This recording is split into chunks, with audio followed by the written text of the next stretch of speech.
بسم اللہ الرحمن الرحیم۔ السلام علیکم، میری آپ سبھی سے التجا ہے کہ ایک مرتبہ درود ابراہیمی پڑھ لیجیے گا۔ بسم اللہ الرحمن الرحیم۔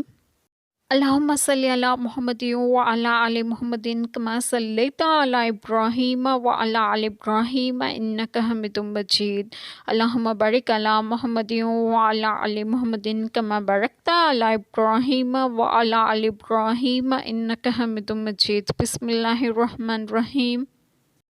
بے شک وہ جو ایمان لا کر کافر ہوئے پھر اور کفر میں بڑھے ان کی توبہ ہرگز قبول نہ ہوگی اور وہی ہیں بہکے ہوئے۔ بسم اللہ الرحمن الرحیم۔ آج جو بات آپ لوگوں سے ڈسکس کروں گی وہ یہ ہے شان نزول۔ یہ آیت کریمہ یہود کے حق میں نازل ہوئی جنہوں نے حضرت موسیٰ علیہ السلام پر ایمان لانے کے بعد حضرت عیسیٰ علیہ السلام اور انجیل کے ساتھ کفر کیا، پھر کفر میں اور بڑھے اور آپ صلی اللہ علیہ وسلم اور قرآن پاک کے ساتھ کفر کیا۔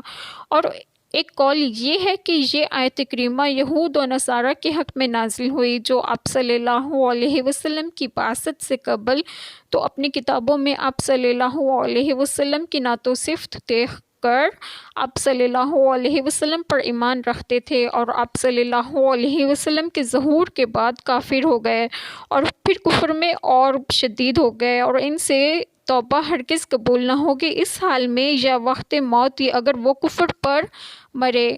اللہ تعالی ہم سب کے تمام گناہوں کو معاف فرمائے اور ہمیں صراط مستقیم کی راہ پر گامزن کریں اور آپ سب کو آپ کے گھروں میں خوش و خرم رکھیں اور صحت و تندرستگی بھی دیں۔ آمین۔ جزاک اللہ خیر۔